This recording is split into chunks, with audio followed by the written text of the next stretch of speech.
The Call of Cthulhu by H.P. Lovecraft. Narrated by Typhon. Chapter 2. The Tale of Inspector Legrasse. The older matters which had made the sculptor's dream and bas-relief so significant to my uncle formed the subject of the second half of his long manuscript.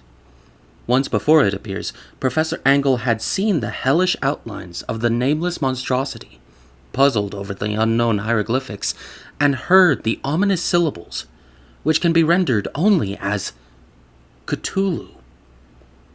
And all this in so stirring and horrible a connection that it is a small wonder he pursued young Wilcox with queries and demands for data. The earlier experience had come in 1908, 17 years before, when the American Archaeological Society held its annual meeting in St. Louis. Professor Angle, as befitted one of his authority and attainments, had had a prominent part in all the deliberations, and was one of the first to be approached by the several outsiders who took advantage of the convocation to offer questions for correct answering and problems for expert solution. The chief of these outsiders, and in a short time the focus of interest for the entire meeting, was a commonplace-looking middle-aged man who had traveled all the way from New Orleans for certain special information unobtainable through any local source. His name was John Raymond Legrasse, and he was by profession an inspector of police. With him he bore the subject of his visit, a grotesque, repulsive, and apparently very ancient stone statuette, whose origin he was at a loss to determine. It must not be fancied that Inspector Legrasse had the least interest in archaeology. On the contrary, his wish for enlightenment was prompted by purely professional considerations. The statuette, idol, fetish, or whatever it was, had been captured some months before in the wooded swamps south of New Orleans, during a raid on a supposed voodoo meeting, and so singular and hideous were the rites connected with it that the police could not but realize that they had stumbled on a dark cult totally unknown to them, and infinitely more diabolic than even the blackest of the African voodoo circles. Of its origin, apart from the erratic and unbelievable tales extorted from the captured members, absolutely nothing was to be discovered. Hence the anxiety of the police for any antiquarian lore which might help them to place the frightful symbol, and through it, track down the cult to its fountainhead. Inspector Legrasse was scarcely prepared for the sensation which his offering created. One sight of the thing had been enough to throw the assembled men of science into a state of tense excitement, and they lost no time in crowding around him to gaze at the diminutive figure, whose utter strangeness and air of genuine abysmal antiquity hinted so potently at unopened and archaic vistas. No recognized school of sculpture had animated this terrible object, yet centuries, and even thousands of years seemed recorded in its dim and greenish surface of unplaceable stone. The figure, which was finally passed slowly from man to man for close and careful study, was between 7 and 8 inches in height, and of exquisitely artistic workmanship. It represented a monster of vaguely anthropoid outline, but with an octopus-like head, whose face was a mass of feelers, a scaly, rubbery-looking body, prodigious claws on hind and fore feet, and long, narrow wings behind. This thing, which seemed instinct with a fearsome and unnatural malignancy, was of a somewhat bloated corpulence, and squatted evilly on a rectangular block or pedestal, covered with undecipherable characters. The tips of the wings touched the back edge of the block, the seat occupied the center, whilst long, curved claws of the doubled-up crouching hind legs gripped the front edge and extended a quarter of the way down toward the bottom of the pedestal. The The cephalopoid head was bent forward, so that the ends of the facial feelers brushed the backs of the huge forepaws which clasped the croucher's elevated knees. The aspect of the whole was abnormally lifelike, and the more subtly fearful because its source was so totally unknown. Its vast, awesome, and incalculable age was unmistakable, yet not one link did it show with any type of art belonging to civilization's youth, or indeed to any other time. Totally separate and apart, its very material was a mystery, for the soapy, greenish-black stone, with its golden and iridescent flecks and striations, resembled nothing familiar to geology or mineralogy. The characters along the base were equally baffling, and no member present, despite a representation of half the world's expert learning in this field, could form the least notion of even their remotest linguistic kinship. They, like the subject and material, belonged to something horribly remote and distinct from mankind as we know it. Something frightfully suggestive of old and unhallowed cycles of life in which our world and our conceptions have no part. And yet, as the members severely shook their heads and confessed defeat at the inspector's problem, there was one man in that gathering who suspected a touch of bizarre familiarity in the monstrous shape and writing, and who presently told with some diffidence of the odd trifle he knew. This person was the late William Channing Webb, professor of anthropology in Princeton University, and an explorer of no slight note. Professor Webb had been engaged 48 years before in a tour of Greenland and Iceland, in search of some runic inscriptions which he failed to unearth, and whilst high up on the West Greenland coast had encountered a singular tribe or cult of degenerate Eskimo whose religion, a curious form of devil worship, chilled him with its deliberate bloodthirstiness and repulsiveness. It was a faith of which other Eskimo knew little, and which they mentioned only with shudders, saying that it had come down from horribly ancient aeons before ever the world was made. Besides nameless rites and human sacrifices, there were certain queer hereditary rituals addressed to a supreme elder devil or Tornasuk. And of this, Professor Webb had taken a careful phonetic copy from an aged Angekok, or wizard priest, expressing the sounds in Roman letters as best he knew how.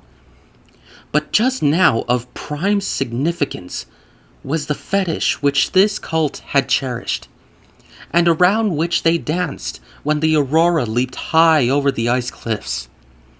It was, the professor stated, a very crude bas-relief of stone, comprising a hideous image and some cryptic writing. And so far as he could tell, it was a rough parallel in all essential features of the bestial thing now lying before the meeting. This data, received with suspense and astonishment by the assembled members, proved doubly exciting to Inspector Legrasse, and he began at once to ply his informant with questions. Having noted and copied an oral ritual among the swamp cult worshippers his men had arrested, he besought the professor to remember as best he might the syllables taken down amongst the diabolist Eskimo. There then came an exhaustive comparison of details, and a moment of really odd silence, when both detective and scientist agreed on the virtual identity of the phrase common to two hellish rituals, so many worlds of distance apart. What, in substance, both the Eskimo wizards and the Louisiana swamp priests had chanted to their kindred idols was something very like this. the word divisions being guessed at from traditional breaks in the phrase, as chanted loud. Fnglui, Mclaw Nof, Cthulhu Rulia, Waga Nagal, Fatagan. Legras had 1 point in advance of Professor Webb, for several among the mongrel prisoners had repeated to him what older celebrants had told them the words meant. This text, as given, ran something like this. In his house at Rulia, dead Cthulhu waits, dreaming. And now, in response to a general and urgent demand, Inspector Legras related as fully as possible his experience with the swamp worshippers, telling a story to which I could see my uncle attached profound significance. It savored of the wildest dreams of mythmaker and theosophists, and disclosed an astonishing degree of cosmic imagination among such half-castes and pariahs as might be least expected to possess it. On November 1st, 1907, there had come to the New Orleans police a frantic summons from the swamp and lagoon country to the south. The squatters there, most primitive but good-natured descendants of Lafitte's men, were in the grip of stark terror from an unknown thing which had stolen upon them in the night. It was voodoo, apparently, but voodoo of a more terrible sort than they had ever known, and some of their women and children had disappeared since the malevolent tom-tom had begun its incessant beating far within the black haunted woods, where no dweller ventured. There were insane shouts and harrowing screams, soul-chilling chants, and dancing devil flames, and, the frightened messenger added, the people could stand it no more. So, a body of 20 police, filling 2 carriages and an automobile, had set out in the late afternoon with the shivering squatter as a guide. At the end of the passable road they alighted, and for miles splashed on in silence through the terrible cypress woods where day never came. Ugly roots and malignant hanging nooses of Spanish moss beset them, and now and then a pile of dank stones or fragment of a rotting wall, intensified by its hint of morbid habitation, a depression which every malformed tree and every fungus islet combined to create. At length, the squatter's settlement, a miserable huddle of huts, hove in sight, and hysterical dwellers ran out to cluster around the group of bobbing lanterns. The muffled beat of tom-toms was now faintly audible, far, far ahead, and a curdling shriek came at infrequent intervals when the wind shifted. A reddish glare, too, seemed to filter through the pale undergrowth beyond endless avenues of forest night. Reluctant even to be left alone again, each one of the cowed squatters refused point-blank to advance another inch toward the scene of unholy worship. So Inspector Legras and his 19 colleagues plunged on, unguided, into the black arcades of horror that none of them had ever trod before. The region now entered by the police was one of traditionally evil repute, substantially unknown and untraversed by white men. There were legends of a hidden lake unglimpsed by mortal sight, in which dwelt a huge, formless, white polypus thing with luminous eyes, and squatters whispered that bat-winged devils flew up out of caverns in inner earth to worship it at midnight. They said it had been there before D'Iberville, before La Salle, before the Indians, and before even the wholesome beasts and birds of the woods. It was nightmare itself, and to see it was to die. But it made men dream, and so they knew enough to keep away. The present voodoo orgy was, indeed, on the merest fringe of this abhorred area, but that location was bad enough. Hence, perhaps, the very place of the worship had terrified the squatters more than the shocking sounds and incidents. Only poetry or madness could do justice to the noises heard by Legras's men as they plowed on through the black morass toward the reddish glare and the muffled tom-toms. There are vocal qualities peculiar to men, and vocal qualities peculiar to beasts, and it is terrible to hear the one when the source should yield the other. Animal fury and orgiastic license were whipped themselves to demonic heights by howls and squawking ecstasies that tore and reverberated through those nighted woods like pestilential tempests from the gulfs of hell. Now and then the less organized ululation would cease, and from what seemed a well-drilled chorus of hoarse voices would rise in sing-song chant that hideous phrase or ritual. Funglui Magra Noth Cthulhu Rolia Waga Nagal Fatagan. Then the men, having reached a spot where the trees were thinner, came suddenly in sight of the spectacle itself. 4 of them reeled, 1 fainted, and 2 were shaken into a frantic cry which the mad cacophony of the orgy fortunately deadened. Legras dashed swamp water on the face of the fainting man, and all stood trembling and nearly hypnotized with horror. In a natural glade of the swamp stood a grassy island of perhaps an acre's extent, clear of trees and tolerably dry. On this now leaped and twisted a more indescribable horde of human abnormality than any but a Simi or an Angarola could paint. Void of clothing, this hybrid spawn were braying, bellowing, and writhing about a monstrous ring-shaped bonfire, in the center of which, revealed by occasional rifts in the curtain of flame, stood a great granite monolith, some 8 feet in height, on top of which, incongruous with its diminutiveness, rested the noxious carven statuette. From a wide circle of 10 scaffolds set up at regular intervals, with the flame-girt monolith as the center hung, head downward, the oddly marred bodies of the helpless squatters who had disappeared.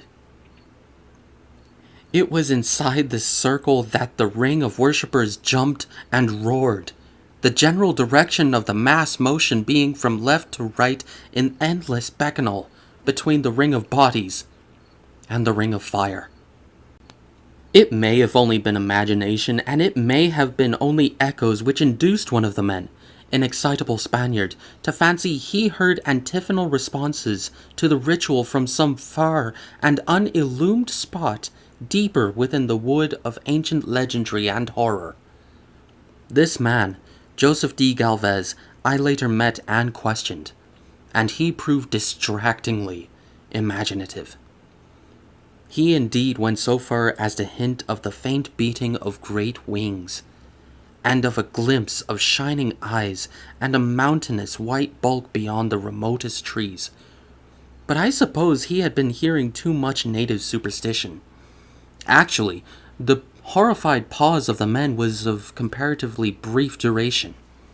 Duty came first, and although there must have been nearly 100 mongrel celebrants in the throng, the police relied on their firearms and plunged determinedly into the nauseous rout. For 5 minutes, the resulting din and chaos were beyond description. Wild blows were struck, shots were fired, and escapes were made. But in the end, Legras was able to count some 47 sullen prisoners, whom he forced to dress in haste and fall into line between 2 rows of policemen. 5 of the worshippers lay dead, and 2 severely wounded ones were carried away on improvised stretchers by their fellow prisoners. The image on the monolith, of course, was carefully removed and carried back by Legrasse. Examined at headquarters after a trip of intense strain and weariness, the prisoners all proved to be men of very low mixed blood and mentally aberrant type. Most were seamen, with a sprinkling of Negroes and mulattoes, largely West Indians and Brava Portuguese from the Cape Verde Islands, gave a coloring of voodooism to the heterogeneous cult. But before many questions were asked, it became manifest that something far deeper and older than Negro fetishism was involved.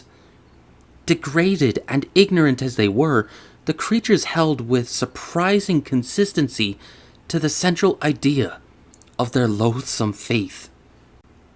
They worshipped, so they said, the great old ones, who lived ages before there were any men, and who came to the young world out of the sky.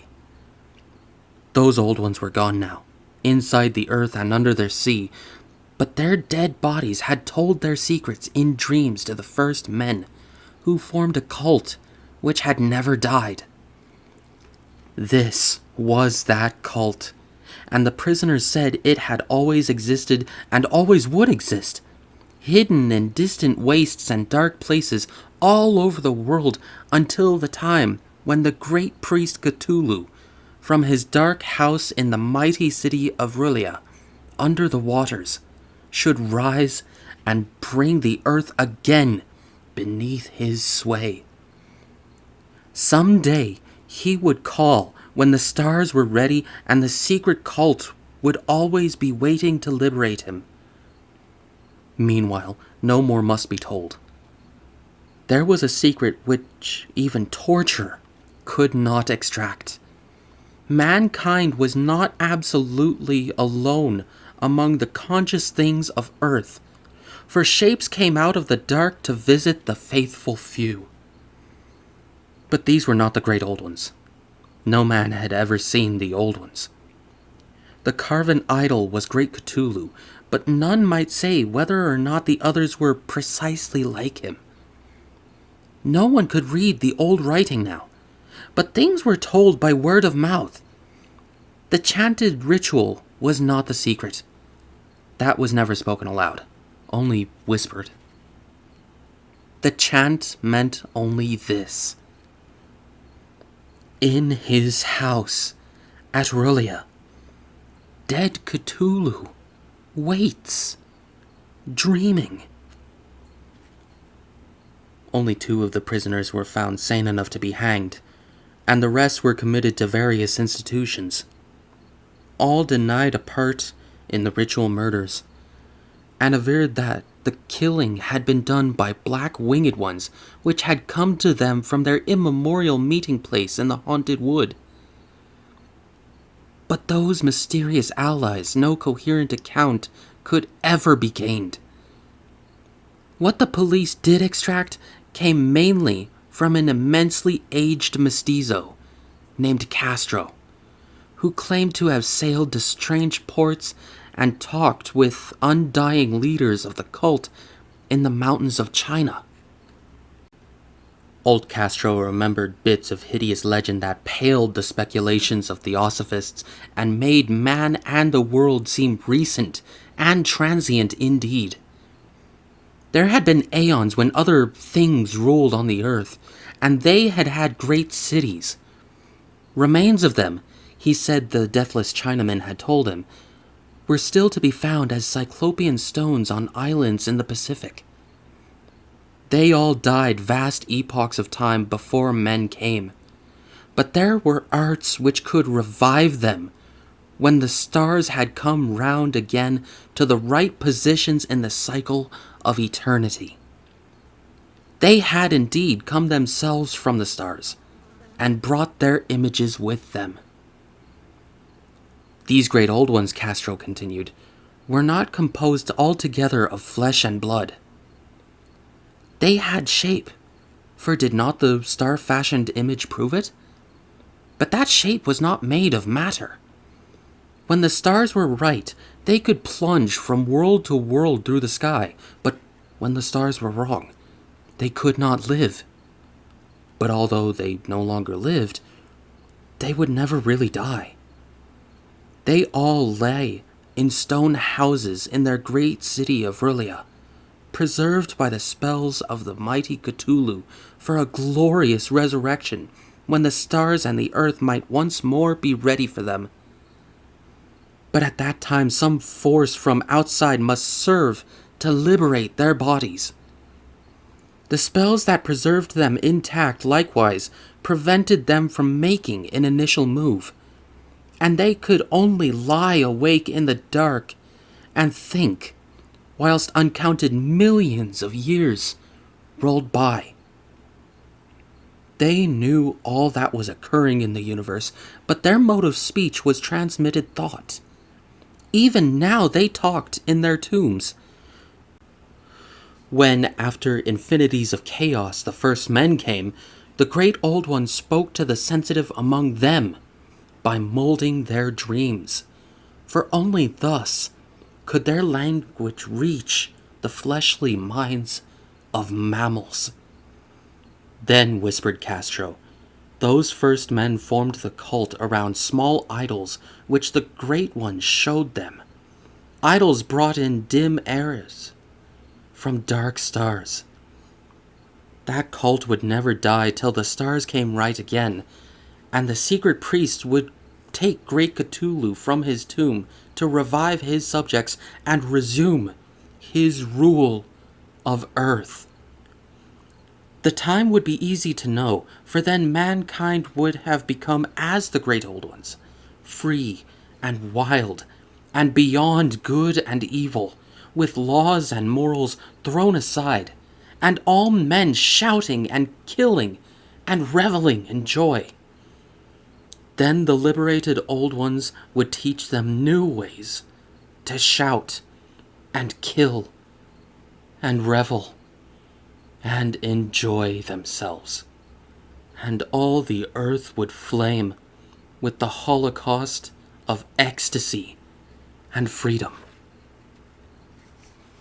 Meanwhile, the cult, by appropriate rites, must keep alive the memories of those ancient ways and shadow forth the prophecy of their return. In the elder time, chosen men had talked with the entombed old ones in dreams. But then something happened. The great stone city Rulia, with its monoliths and sepulchres, had sunk beneath the waves, and the deep waters, full of the one primal mystery through which not even thought can pass, had cut off the spectral intercourse. But memory never died, and high priests said that the city would rise again when the stars were right. Then came out of the earth the black spirits of earth, moldy and shadowy, and full of dim rumors picked up in caverns beneath forgotten sea bottoms. But of them old Castro dared not speak much. He cut himself off hurriedly, and no amount of persuasion or subtlety could elicit more in this direction. The size of the old ones, too, he curiously declined to mention. Of the cult, he said that he thought the center lay amid the pathless deserts of Arabia, where Irim, the city of pillars, dreams hidden and untouched. It was not allied to the European witch cult, and was virtually unknown beyond its members. No book had ever really hinted of it, though the Deathless Chinaman said that there were double meanings in the Necronomicon of the mad Arab Abdul al-Hazred, which the initiated might read as they chose, especially the much-discussed couplet. Quote, "That is not dead, which can eternal lie, and with strange aeons, even death may die." End quote. Legrasse, deeply impressed and not a little bewildered, had inquired in vain concerning the historic affiliations of the cult. Castro, apparently, had told the truth when he said that it was wholly secret. The authorities at Tulane University could shed no light upon either cult or image. And now the detective had come to the highest authorities in the country and met with no more than the Greenland tale of Professor Webb. The feverish interest aroused at the meeting by Legrasse's tale, corroborated as it was by the statuette, is echoed in the subsequent correspondence of those who attended, although scant mention occurs in the formal publications of the Society. Caution is the first care of those accustomed to face occasional charlatanry and imposture. Legrasse for some time lent the image to Professor Webb, but at the latter's death, it was returned to him and remains in his possession, where I viewed it not long ago. It is truly a terrible thing and unmistakably akin to the dream sculpture of young Wilcox. That my uncle was excited by the tale of the sculptor, I did not wonder. For what thoughts must arise upon hearing, after a knowledge of what Legrasse had learned of the cult, of a sensitive young man who had dreamed not only the figure and exact hieroglyphics of the swamp-found image and the Greenland devil tablet, but had come in his dreams upon at least 3 of the precise words of the formula uttered alike by Eskimo diabolists and mongrel Louisianans. Professor Angle's instant start on an investigation of the utmost thoroughness was eminently natural, though privately I suspected young Wilcox of having heard of the cult in some indirect way, and of having invented a series of dreams to heighten and continue the mystery at my uncle's expense. The dream narratives and cuttings collected by the professor were, of course, strong corroboration.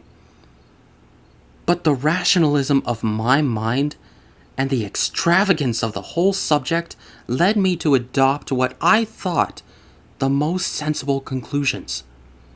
So, after thoroughly studying the manuscript again and correlating the theosophical and anthropological notes with the cult narrative of Legrasse, I made a trip to Providence to see the sculptor and give him the rebuke I thought proper for so boldly imposing upon a learned and aged man. Wilcox still lived alone in the Fleur-de-Lis building in Thomas Street, a hideous Victorian imitation of 17th century Breton architecture which flaunts its stuccoed front amidst the lovely colonial houses on the ancient hill, and under the very shadow of the finest Georgian steeple in America. I found him at work in his rooms, and at once conceded from the specimens scattered about that his genius is indeed profound and authentic. He will, I believe, sometime be heard from as one of the great decadents, for he has crystallized in clay and will one day mirror in marble those nightmares and fantasies which Arthur Machen evokes in prose, and Clark Ashton Smith makes visible in verse and in painting. Dark, frail, and somewhat unkempt in aspect, he turned languidly at my knock and asked me my business without rising. When I told him who I was, he displayed some interest, for my uncle had excited his curiosity in probing his strange dreams, yet had never explained the reason for the study. I did not enlarge his knowledge in this regard, but sought with some subtlety to draw him out. In a short time, I became convinced of his absolute sincerity, for he spoke of the dreams in a manner none could mistake. They and their subconscious residuum had influenced his art profoundly, and he showed me a morbid statue whose contours almost made me shake with the potency of its black suggestion.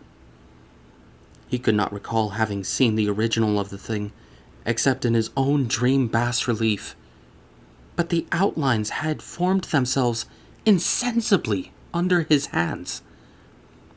It was, no doubt, the giant shape he had raved of in delirium. That he really knew nothing of the hidden cult, saved from what my uncle's relentless catechism had let fall, he soon made it clear.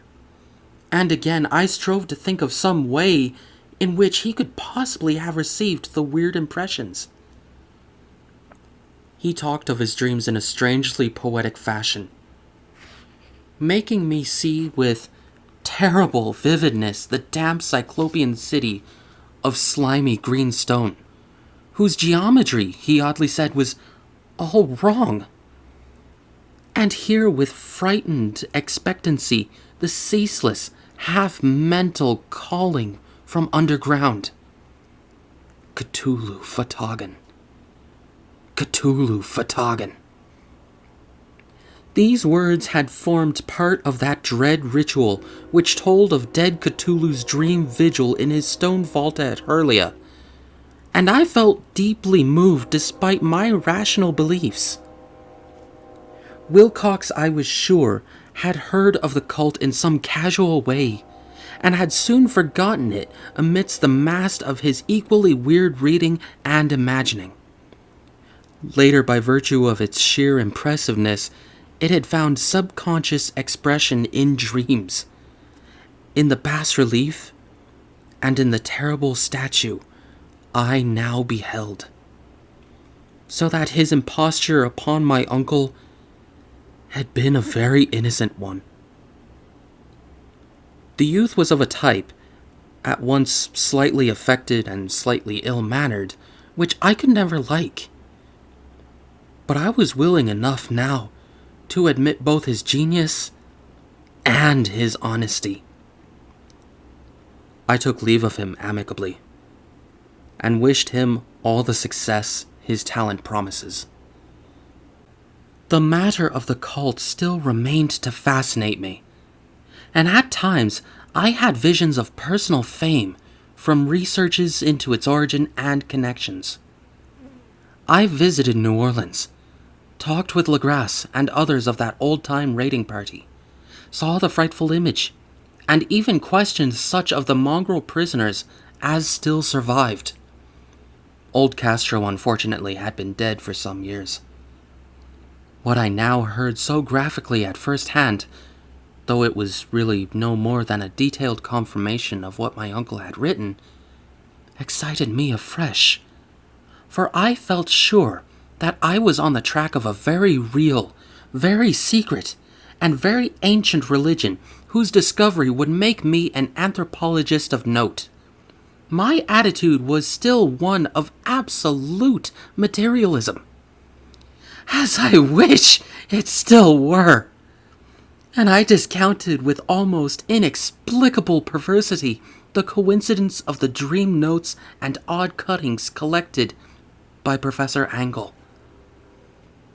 One thing I began to suspect, and which I now fear I know, is that my uncle's death was far from natural.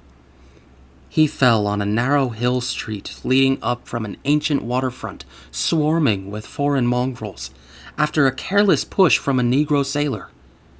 I did not forget the mixed blood and marine pursuits of the cult members in Louisiana, and would not be surprised to learn of secret methods and poison needles as ruthless and as anciently known as the cryptic rites and beliefs.